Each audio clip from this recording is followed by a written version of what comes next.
Λοιπόν, πολύ σύντομα γιατί φεύγουμε από το θέμα. 25 χρόνια υπάρχει ο λογαριασμός κίνησης του φεστιβάλ. Εγκρίνεται πάντα και ελέγχεται από το Διοικητικό Συμβούλιο. Από το 2003 που έχω εκλεγεί δήμαρχος, συμμετέχουν όλες οι παρατάξεις αντιπολίτευσης, εγκρίνουν και ελέγχουν όλα αυτά τα κονδύλια και όλα τα πιστοποιητικά προκύπτει από όλα τα πρακτικά. Όλο αυτό είναι ένα εφεύρημα παραμονής των εκλογών του κυρίου Κόνσουλα από 8 χρόνια τώρα και οι τρεις υποψήφοι. Κύριο Κόνσουλα. Ναι, 8 χρόνια. Το δικό σας θα. Βεβαίως. Τι δουλειά έχει ο λογαριασμός να είναι στο όνομά σας και να μην τον έχει στο πνευματικό κέντρο? Ένα λεπτό. Ο Δήμαρχος Ημιτού γιατί δεν το κάνει έτσι και το κάνει αλλιώς? Γιατί και δεν μπλέκει. Ο Δήμαρχος Ημιτού, εξολογιστική είναι και η διαχείριση που κάνουν. Μέσω της δημοτικής επιχείρησης. Δεν έχει το όνομά του λογαριασμού όμως ο άνθρωπος. Γιατί έχουν προγραμματική σύμβαση στη δημοτική επιχείρηση. Δεν το κάνετε κι εσείς έτσι. Διότι, αν θέλετε, συνολικά 25 χρόνια.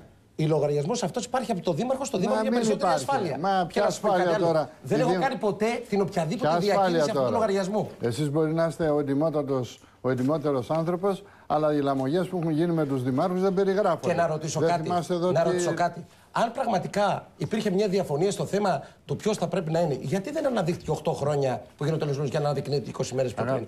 Εγώ συμφωνώ μαζί σας ότι θα πρέπει να υπάρχει το θεσμικό πλαίσιο για τα φεστιβάλ, να μπορούν να λειτουργήσουν, να μην έχουν γραφειοκρατικά προβλήματα. Αφήστε τα θεσμικά πλαίσια. Αλλά ξέρετε κάτι. Αφήστε τα θεσμικά πλαίσια. Κύριε Δήμαρχε, αύριο το πρωί να βγάλετε το λογαριασμό από το όνομά σας γρήγορα. Ναι, μα από μας του Διοικητικού Συμβουλίου άνοιξε το όνομα. Και να είναι στο όνομα. Δεν έχω κάνει ποτέ διακίνηση του λογαριασμού. Ο Δήμος Βύρωνα δεν έχει 2 έντιμους δικαστές, 2 καθηγητές. Δεν δέχονται αυτοί. Πρέπει να είναι μέλη του Διοικητικού Συμβουλίου για να έχουν και την ευθύνη του ελέγχου. Όχι, θα βάλετε, δεν θα τους βάλετε στο όνομά τους, αλλά θα τους βάλετε σαν επιτροπή διαφάνειας εκεί πέρα για να μην μπορεί να κουνηθεί κανένας. Υπάρχει μεγαλύτερη. Δεν διαφωνώ μαζί σας, αλλά υπάρχει μεγαλύτερη διαφάνεια όταν συμμετέχουν όλες οι παρατάξεις αντιπολίτευσης και ελέγχουν αυτό το λογαριασμό. Ένα που προέκυψε θέμα. Προέκυψε 20 μέρες πριν τις εκλογές για προφανείς λόγους, κύριε Τριανταφυλλόπουλε. Δεν προέκυψε. Αυτό το λογαριασμό με στοιχεία, όλα τα στοιχεία τα οποία κατέχει ο κύριος Κόνσουλας, τα έχουμε δώσει εμείς.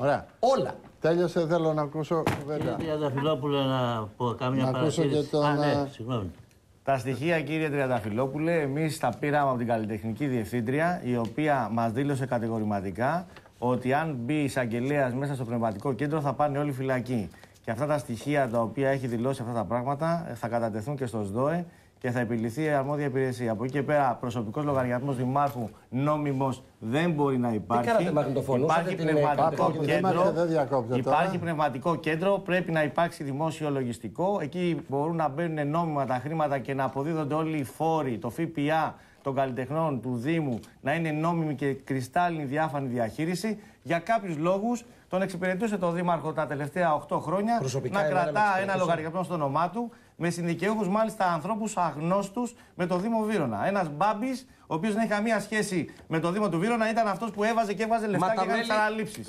Μα η παράταξη σας τους ψήφισε τον Μπάμπη να είναι διαχειριστής. Και πέρα, ό,τι και να πούμε είναι ξεκάθαρο. Μην πληρώνετε συνειδήσεις. Επιτέλους σταματήστε το αυτό που κάνετε. Αυτό εμείς θα το τελειώσουμε. Σαν επόμενη δημοτική αρχή θα σταματήσει. Και το Σεπτέμβριο να απολογηθείτε στη δικαιοσύνη για όσα αναλυθεί έχετε δηλώσει.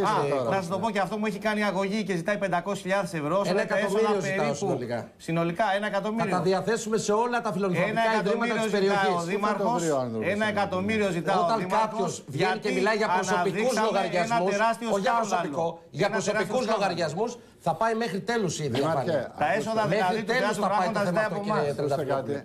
Λοιπόν, ο Δήμαρχος πρέπει να είναι ήπιος, να έχει μεγάλο στομάχι και να μην απειλεί με αγωγές και ειδικά τους αντιπάλους του, διότι η πολιτική είναι για παχύδερμα από ό,τι φαίνεται.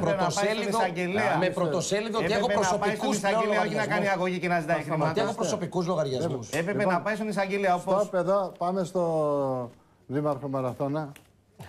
Πάνω σε αυτό το θέμα ήθελα να πω ότι εάν ομιγέννητο ο Δήμαρχος πάθει κάτι, αυτά τα χρήματα ποιος θα κληρονομήσει? Θα τα κληρονομήσει η κόρη του, κύριε Δημάρχη. Δεν τρέπεστε λίγα. Θα τα κληρονομήσει η κόρη του. Σεβαστείτε και την οικογένειά μου, δηλαδή για όνομα του Θεού. Σας παρακαλώ πολύ. Ένα παράδειγμα έφερε. Μα θα τα κληρονομήσει η κόρη μου. Επειδή είμαι, κύριε Τριανταφυλλόπουλε, υπέρ της διαφάνειας και υπηρετώ αρκετά χρόνια. Έχω δίκιο που λέω ότι πρέπει να φύγει ο λογαριασμός από το όνομα του Δημάρχου. Βεβαίως. Αυτό είναι το πρώτο στοιχείο για το οποίο κρίνεται από εμένα ότι δεν το έκανε σωστά, δεν το χειριστεί σωστά, διότι έπρεπε αυτά τα λεφτά μετά έχει στο όνομά του για να μην έχει κανέναν σήμερα να του λέει ιστορία. Δεν έχω κάνει ποτέ διαχείριση αυτού του λογαριασμού. Το ξέρω, αλλά να που είναι στο όνομά σου και βρίσκεται. Και σε περίπτωση που συμβεί κάτι στο Δήμαρχο, το Διοικητικό Συμβουλίο ορίζει καινούριο. Τα πράγματα είναι πιο απλά. Υπάρχουν πάντοτε λύσεις, διαφανέστατες λύσεις.